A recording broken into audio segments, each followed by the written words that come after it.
ప్రతిపక్ష పార్టీ వాళ్ళు చేతగానోళ్ళు, వాళ్ళు ఒక్క పరిశ్రమ తీసుకురాలేరు.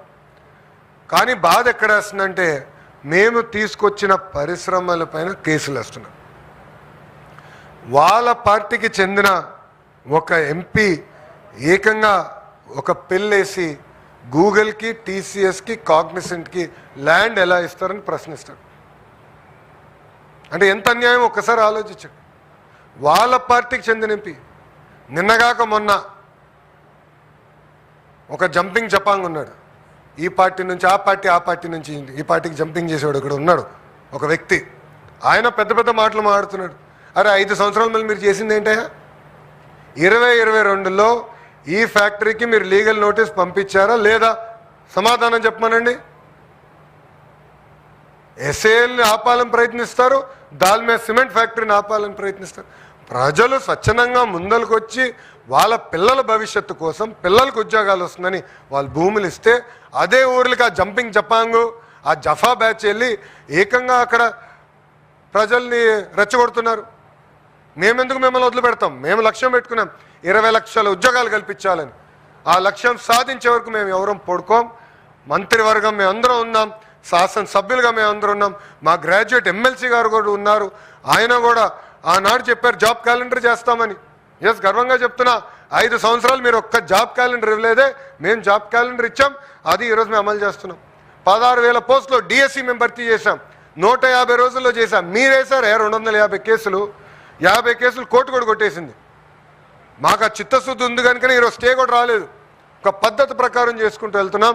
మీరు ఎన్ని ఆరోపణలు చేసినా నమ్మేదానికి ప్రజలు సిద్ధంగా లేరు. ప్రజల్లో చైతన్యం ఉంది, మా అందరిలో కూడా చైతన్యం ఉంది. నిరుద్యోగ యువకులకి పెద్ద ఎత్తున ఉద్యోగాలు కల్పించాలని మీకు నిజంగానే చిత్తశుద్ధి ఉంటే 5 సంవత్సరాలు ఎందుకు మీరు చేయలేదు? టీచర్ రిక్రూట్మెంట్ డిఎస్సి ఎందుకు చేయలేదు? జాబ్ క్యాలెండర్ ఎందుకు మీరు విడుదల చేయలేదు? 5 సంవత్సరాలు ఎందుకు మీరు రాయలసీమ కనీసం ఒక్క పరిశ్రమ తీసుకురాలేదని నేను సూటిగా ప్రశ్నిస్తున్నా. ఏది ఏమైనా నిరుద్యోగ యువకులకి మేము అండగా నిలబడతాం. వాళ్ళకి ఉద్యోగాలు కల్పించాలి లక్ష్యం మాది ఒకటే పెట్టుకున్నాం. అటు ప్రభుత్వం కానీ ఇటు ప్రైవేట్ రంగంలో కానీ పెద్ద ఎత్తున ఈరోజు ఉద్యోగాలు కల్పిస్తున్నాం. డిఎస్సి పూర్తి చేశాం, కానిస్టేబుల్ రిక్రూట్మెంట్ పూర్తి చేశాం, ఇప్పుడు జాబ్ క్యాలెండర్ విడుదల చేస్తున్నాం, అంగన్వాడీ టీచర్లు రిక్రూట్మెంట్ చేస్తున్నాం. ఇట్లా ఒక పద్ధతి ప్రకారం చేసుకుంటూ వెళ్తున్నాం. ఈరోజు మేము బోల్డ్గా డెసిషన్స్ తీసుకున్నాం కనుకనే మన రిపోర్ట్ కూడా చూసాం, ఎకనామిక్ రిపోర్ట్. మొదటిసారి ఆంధ్ర రాష్ట్రంలో ఐటీ ఎక్స్పోర్ట్స్ 32% పెరిగింది, 32%. ఎక్కడ లేని ఆంధ్ర రాష్ట్రం ఇప్పుడు సుమారుగా ఈ సంవత్సరం ఆఖరికల్లా 8,000 కోట్లు ఐటీ ఎక్స్పోర్ట్స్కి వస్తాం. ఇంకా చాలా పెరగాలి, ఎందుకంటే ఒక కర్ణాటక 4 లక్షల కోట్ల ఐటీ ఎక్స్పోర్ట్స్ చేస్తుంది, 4 lakh crores. మనం 8,000 కోట్లలో ఉన్నాం. సో ప్రజలందరూ గమనించాలి. ఈరోజు పాలసీ తీసుకొస్తే నిరుద్యోగ యువకులకు ఉద్యోగాలు కల్పించడానికి తీసుకొస్తున్నాం. మేమేం భారతీయ సిమెంట్స్కి ఇవ్వట్లా, లేదంటే బ్రహ్మణి స్టీల్ లాంటి సంస్థలకు ఇవ్వట్లా. ఒక చిత్తశుద్ధి ఉన్న కంపెనీ, ఒక ట్రాక్ రికార్డ్ ఉన్న కంపెనీ, ఒక కమిట్మెంట్ ఉన్న కంపెనీకి ఈరోజు మేము భూములు ఇచ్చి ముందలు తీసుకెళ్తున్నాం. యువకులకి ఉద్యోగాలు కల్పించే లక్ష్యంతో మేము పనిచేస్తున్నాం. నేను అనేక మారు చెప్పాను, Jaganmohan Reddy brand very clear. ఆయన పేరులో జీలో చూస్తే గొడ్డెలు ఉంటుంది, గోల్డ్ మెడల్ ఉంటుంది. అదేవిధంగా ఆంధ్ర ప్రైడ్ అనుకుంటే ఇంకో బాటిల్ కూడా అప్పుడు వాళ్ళు తీసుకొచ్చారు.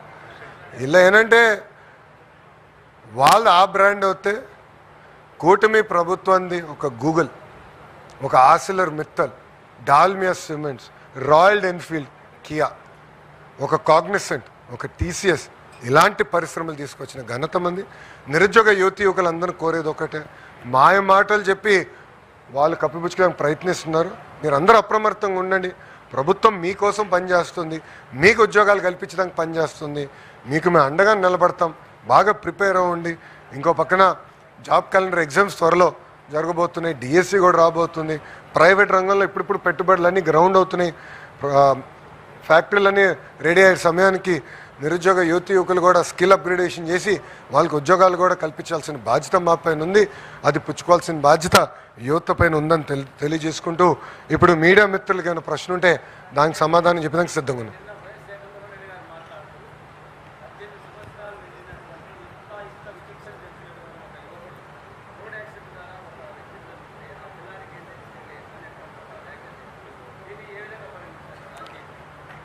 జగన్మోహన్ రెడ్డి గారి party hit and run party అని పేరు పెట్టచ్చు.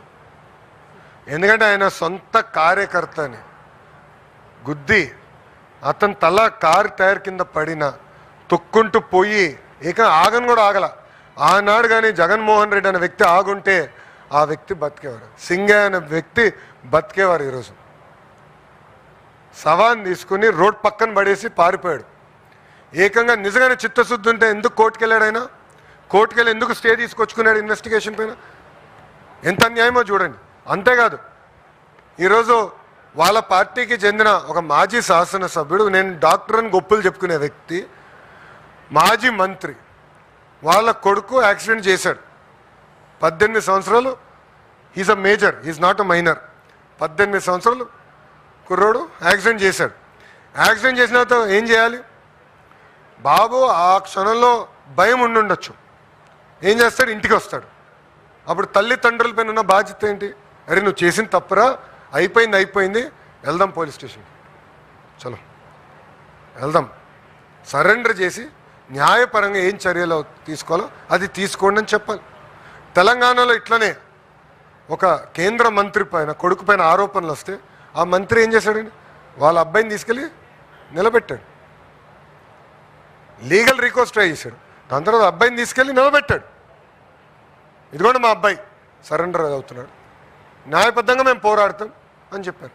అది చేయకుండా ఎంత చులకంగా చెప్తున్నాడని. ఒక వ్యక్తి చనిపోయాడు.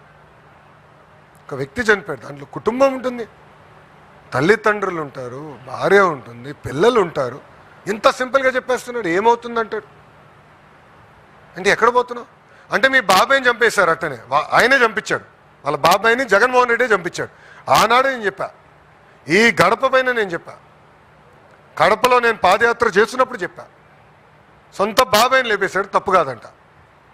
సింగయ్యని ఆయనే చంపేశాడు, తప్పు కాదంట. వాళ్ళ పార్టీకి చెందిన వాళ్ళు ఒక వ్యక్తిని గుద్ది చంపేస్తే అది తప్పు కాదంట. మేము చిత్తశుద్ధి ఉంది. పాప మత్స్యకారులు చనిపోతే మా మంత్రి గారు వెళ్ళి వాళ్ళు పరామర్శించి ఒక్కొక్క కుటుంబానికి 10 లక్షల రూపాయలు మేము అందజేశాం. ఇదే జగన్మోహన్ రెడ్డి అధికారులు ఉన్నప్పుడు 250 మంది మత్స్యకారులు చనిపోతే కనీసం ఆ కుటుంబాన్ని వాళ్ళు పరామర్శించలేదు. ₹1 ఇవ్వలా. ఆనాడు 5 లక్షల ఎక్స్గ్రేషియా, ₹1 కూడా ఇవ్వలా.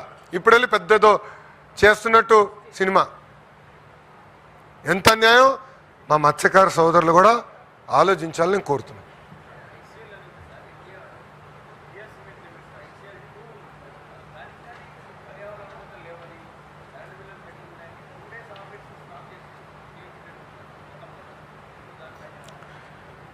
సార్, మా ఇండస్ట్రీస్ మంత్రి గారు అదేవిధంగా మంత్రివర్గంలో ఉన్న మంత్రులందరం లక్ష్యం ఒకటే, పరిశ్రమలు నడవాలి. ఏమైనా ఇబ్బందులు ఉంటే ప్రభుత్వం తరపున